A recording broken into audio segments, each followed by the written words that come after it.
Vamos lá, pessoal. Lei Anticorrupção, Lei 2.846, 1º de agosto de 2013. Então, a gente vai resolver algumas questões dessa lei aqui, que podem cair na prova de vocês. Vamos lá. A Lei Anticorrupção dispõe sobre a responsabilização subjetiva, já está errado, a responsabilização administrativa e civil das empresas que cometem a prática da corrupção é uma responsabilização objetiva, tá? Objetiva. Então, aqui a questãozinha já está errada. Então, quando a gente fala de lei anticorrupção, responsabilização objetiva, tanto administrativa e civilmente, dessas pessoas jurídicas, sabendo que nada impede da empresa também responder na esfera judicial. Então, essa lei anticorrupção ela fala da responsabilização administrativa e civil dessas empresas, dessas pessoas jurídicas, por praticarem atos contra a administração pública, pode ser nacional ou pode ser também estrangeira, ainda que cometida no estrangeiro. Questão 2. A lei anticorrupção não se aplica às sociedades empresárias e às sociedades simples, personificadas ou não, independentemente da forma de organização ou modelo societário. Por exemplo, se é modelo SA. Pessoal, a questão está errada. Por quê? Porque ela se aplica, sim, às sociedades empresárias e sociedades simples, independentemente do modelo societário que é aplicado na empresa. Questão 3. A responsabilização da pessoa jurídica não exclui a responsabilidade individual de seus dirigentes ou administradores. Questão correta. Então, pode se responsabilizar tanto a empresa, né, quanto também o seu dirigente, né, a pessoa aí física, o dirigente da empresa. Então, essa responsabilização pode ser aplicada à empresa e também ao administrador. Então, ela não exclui a responsabilidade individual do dirigente, tá bom? Questão 4. Constituem atos lesivos à administração pública, comprovadamente, que é praticado pela empresa, né? Utilizar-se de uma pessoa, né, física ou jurídica, para ocultar ou dissimular seus reais interesses ou a identidade dos beneficiários dos atos praticados. Questão correta. É um ato lesivo à administração pública, é um ato de corrupção, praticado pela pessoa jurídica. Então, geralmente, são atos em que a empresa ela consegue entrar em contato com agentes para que eles facilitem a vida da empresa, tá praticando, configurando atos de corrupção. Simplesmente a empresa que quer realmente aí, atuar nos seus reais interesses. Então, questão correta. Vamos lá, questão 5. Constitui atos lesivos à administração pública, nacional ou estrangeira, em relação às licitações e contratos, frustrar o caráter competitivo do procedimento licitatório. É um ato lesivo? É um ato de corrupção por parte da empresa? Sim. A empresa ela vai lá, liga lá para o pessoal, tá fazendo parte da comissão de licitação, e aí ele pede para dar uma forcinha à empresa, né? Dar uma ajudinha, dar aquela velha ajuda, prejudicar o outro concorrente. Então, tudo isso aí é ato relacionado à licitação que é lesivo à administração pública. Considera-se a administração pública estrangeira os órgãos e as entidades estatais ou representações diplomáticas de um país estrangeiro, de qualquer nível ou esfera de governo perfeito. Então, presta bastante atenção, de qualquer nível, tá? Então, esses órgãos e essas entidades estatais ou também de representação diplomática, né, de um país estrangeiro, independente do nível dele ou da esfera de governo, também é considerado administração pública para efeito desta lei. Questão 7. As organizações públicas internacionais não equiparam-se à administração pública estrangeira. Questão errada. Pessoal, essas organizações públicas internacionais, elas equiparam-se sim à administração pública estrangeira, tá? Na esfera administrativa, serão aplicadas às pessoas jurídicas. Então, aqui é a questão que já fala das sanções.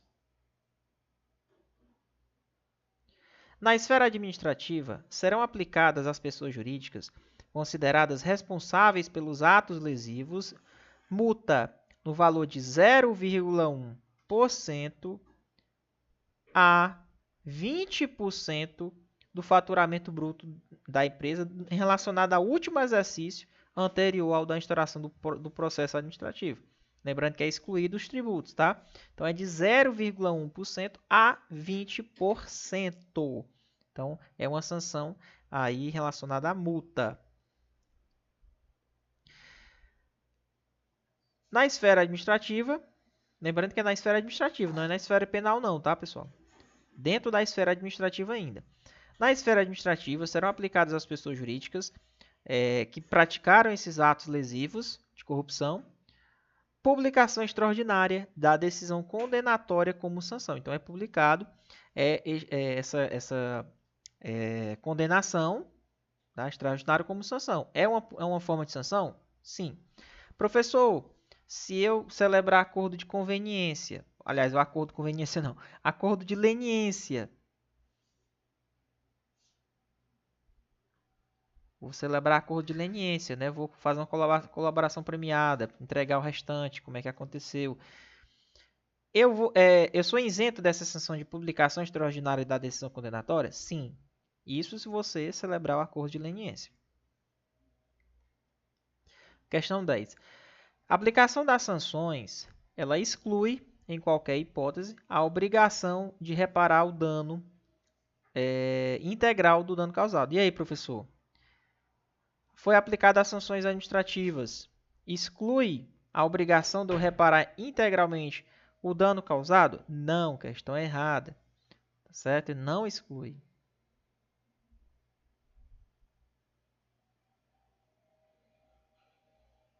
Então, vai ser aplicada a sanção. Professor, eu fico isento, né, de reparar integralmente o dano que eu causei. Não, não exclui. Você vai pagar também aquela indenização. Você vai responder pela sanção e ainda vai indenizar. Questão 11. Serão levados em consideração na aplicação das sanções a situação econômica do infrator e a consumação ou não da infração. Perfeito. Se foi consumado a infração ou se ela não chegou a ser consumada, a empresa ela tem condição econômica, tudo isso aí é levado em consideração na hora de aplicar a sanção. Questão 12. A instauração e julgamento do PAD, né, processo administrativo, para responsabilizar essa empresa, cabe a quem? A autoridade máxima do órgão ou da entidade do Poder Executivo, Legislativo e Judiciário. Então, por exemplo, se essa situação acontecer no Poder Legislativo, é a autoridade máxima do Poder Legislativo que vai instaurar esse processo. Que vai agir somente de ofício, tá certo? Tá errado, pessoal. Pode ser de ofício, ou seja, a administração identificou ela de ofício, ou também alguém vai lá e provoca, mediante provocação. Beleza? Questão 13. A competência para instauração e julgamento do processo administrativo de apuração de responsabilidade da pessoa jurídica, né? Quando eu falo pessoa jurídica, a empresa, poderá ser delegada, sim, sendo permitida a subdelegação. Aí está errado. Na verdade, essa subdelegação ela é vedada. É vedada a subdelegação. Bacana? Então, saibam que é possível sim a apuração da responsabilidade dessa pessoa, ela pode ser delegada. Então, é importante essa parte aqui para você aí nos seus estudos. Bacana? Vamos aqui na questão 14, pessoal. No âmbito do Poder Executivo Federal, a Controladoria Geral da União, que é a CGU, ela tem competência concorrente, ou seja, tanto a autoridade máxima do Poder Executivo quanto a CGU, os dois podem instaurar processo administrativo para responsabilizar aquela empresa. Questão correta. Então, é a CGU.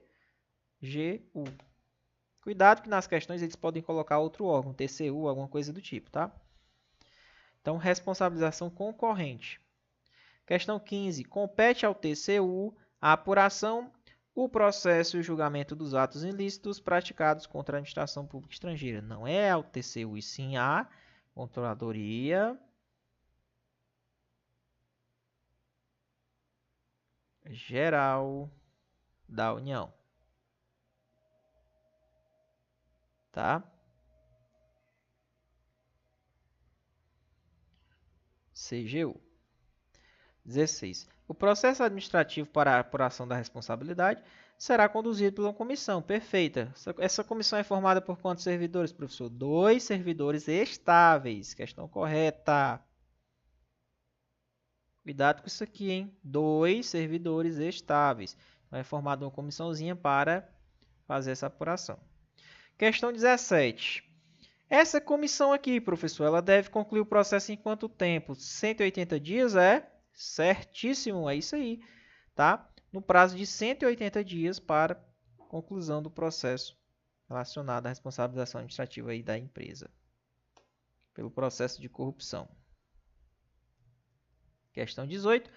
No PAD, no processo para a apuração da responsabilização, a pessoa jurídica, a empresa, tem quanto tempo para se defender, professor? 30 dias. 30 dias para praticar a sua defesa. Questão corretíssima também. Contados de quanto, professor? Da intimação da empresa, né? No momento que ela foi intimada. Questão 19. Concluído o processo e não havendo pagamento. Foi condenada, foi concluído o processo, a empresa não pagou. Fica lá na dívida ativa da Fazenda Pública. Questão corretíssima. Tá? Então, vai para a dívida ativa. Questão 20. A personalidade jurídica pode ser desconsiderada sempre que é utilizada com abuso do direito para facilitar, encobrir ou dissimular a prática de atos ilícitos previsto na lei de corrupção, ou para provocar confusão patrimonial. Professor, ele utilizou a personalidade jurídica da empresa para facilitar, para encobrir a confusão, para praticar encobrir os atos ilícitos. Nesse caso, ela pode ser desconsiderada? Sim. Pode ser desconsiderada sim essa personalidade jurídica da empresa, caso sempre que for utilizado com abuso do direito para facilitar, encobrir esses atos ilícitos praticados pela essa empresa. Tá? Ou até mesmo para quando ele utiliza para provocar uma confusão patrimonial. Tá? Lembrando que pode ser estendido esses efeitos tanto para os administradores quanto para a pessoa jurídica. Questão 21. A autoridade máxima de cada órgão, né, ela pode celebrar um acordo de leniência com as pessoas jurídicas para a identificação dos demais envolvidos? Corretíssimo, pessoal. Existe a questão da colaboração premiada, né? Por exemplo, aconteceu uma empresa que está em situação lá de corrupção com o legislativo. Então, lá, a autoridade máxima do legislativo vai lá e pode celebrar esse acordo de leniência administrativamente, né? Porque a gente sabe que essa lei é para aspectos administrativos, não é penal. Certo? Então, o que vai acontecer? Pode ser feito um acordo de leniência com essas pessoas jurídicas, para identificar as pessoas realmente que foram envolvidas na infração. A publicação extraordinária da decisão condenatória, que isso daqui é o quê? É uma sanção administrativa, não será aplicada com o acordo de leniência, perfeitamente, como eu já tinha falado. E também reduz em até 2/3 o valor da multa que for aplicável. Questão perfeita, questão correta, pessoal. Cuidado, essa publicação extraordinária de decisão condenatória é uma sanção e ela não é aplicada quando é feito o acordo de leniência, e também existe a possibilidade de redução em até 2/3 o valor da multa aplicável. O acordo de leniência, que é a colaboração premiada, né, vai entregar o restante dos companheiros lá deles lá que faz parte da corrupção, vai entregar como é que acontecia, é o X9. Não exime a pessoa jurídica da obrigação de reparar o dano, correto? Professor, vou celebrar o acordo de colaboração premiada. Eu vou deixar de reparar integralmente o dano causado, Exime ou não exime a pessoa jurídica, a empresa, de reparar integralmente o dano? Na verdade, pessoal, não exime, tá? Tá corretíssimo. Não impede da pessoa, da obrigação dela de reparar integralmente o dano causado. Questão 24. A celebração do acordo de leniência interrompe o prazo prescricional dos atos ilícitos previstos na lei anticorrupção. Questão corretíssima. Professor, foi celebrado o acordo de leniência? Sim. Interrompe o prazo prescricional daquele ato ilícito. Beleza?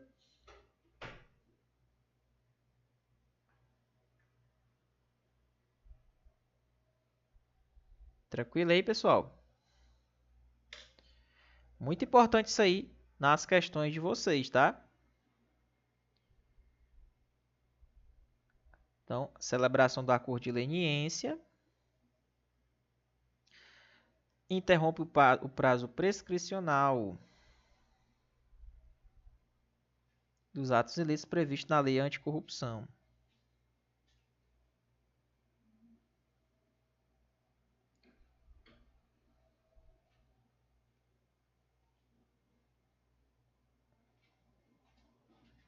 Essas questões podem cair na prova de vocês, tá, pessoal?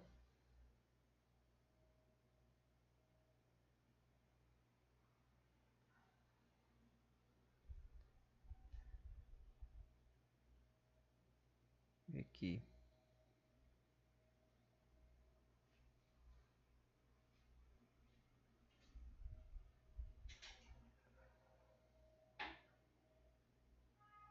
Rapidinho aqui, pessoal.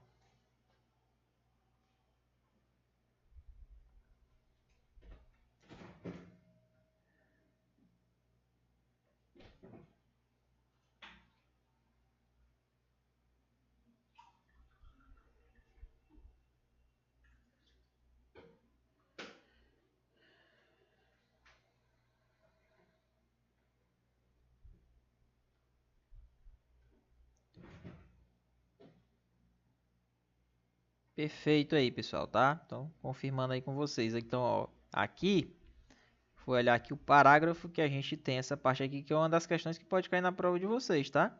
É o parágrafo 9º do artigo 16. Bacana? É o 9º do 16. Então, para que vocês saibam, tá? Se foi celebrado o acordo de leniência, interrompe o prazo prescricional do ato ilícito. Vai ter a prescrição, né, para o Estado punir. Beleza? Administrativamente. Questão 25. A CGU é o órgão competente para celebrar acordos de leniência no âmbito do Poder Executivo Federal. Perfeito. Cuidado que ele pode trocar esses órgãos, tá? Na esfera administrativa, a responsabilidade da pessoa jurídica, da empresa, afasta a possibilidade de sua responsabilização na esfera judicial, como eu falei para vocês. As esferas são independentes. Ela ser responsabilizada administrativamente não impede dela ser responsabilizada na esfera penal. Então, está errada. Então, não afasta. Beleza? Questão 27. O Ministério Público pode ajuizar uma ação com vistas à aplicação das sanções. Quais sanções? Ela pode pedir o perdimento dos bens da empresa, suspensão parcial das atividades ou então a dissolução compulsória, ou seja, acabar de vez com aquela empresa. Questão correta, são as 3 sanções que o Ministério Público pode ajuizar uma ação para que seja aplicada essas sanções. De novo, perdimento de bens, suspensão parcial das atividades e a dissolução compulsória da pessoa jurídica. Questão 28 diz o seguinte: a dissolução compulsória, que realmente é acabar com a empresa, ela é determinada quando comprovado ter sido a personalidade jurídica utilizada de forma habitual para facilitar ou promover a prática de ilícitos. Então, o cara utilizou a personalidade jurídica para facilitar a prática dos atos ilícitos. Pode ser feita a dissolução compulsória? Pode. 29. A condenação, ela torna certa a obrigação de reparar integralmente o dano causado pelo ilícito, cujo valor será apurado em posterior liquidação, se não constar na sentença. Opa, perfeito. Pessoal, o cara foi condenado. É certo que ele vai reparar integralmente o dano causado pelo ilícito? Com certeza. Tá bom? Questão 30. Fica criado no âmbito do Poder Executivo Federal o Cadastro Nacional de Empresas Punidas, que é o CENEP. Então lá vai ter que dizer qual a sanção que ela foi aplicada a ela, né, o que é que ela fez. Esse cadastro ele reúne da publicidade as sanções aplicadas pelos órgãos, né, do Poder Executivo, tá? Legislativo e Judiciário, de todas as esferas do governo. Então isso aqui é importante, né? Porque isso aí atrapalha, meio que a empresa fica com o nome sujo. Então é feito um cadastro nacional de empresas que já foram punidas, tem um histórico aí de corrupção. Questão 31. Professor, prescreve em quanto tempo as infrações previstas na lei anticorrupção? 5 anos. Questão corretíssima aí. Tá? Contados da onde? Da data da ciência da infração. Então, tomou ciência que ele cometeu a infração, 5 anos para prescrever. Então, o Estado tem 5 anos para punir administrativamente a empresa. Bacana? Então a gente termina aqui a nossa bateria de questões. Aula produtiva para vocês. Espero que vocês tenham gostado e vamos até a nossa próxima aula. Beleza, pessoal? Revisem novamente essa aula quantas vezes for necessário. Valeu e até a próxima, pessoal.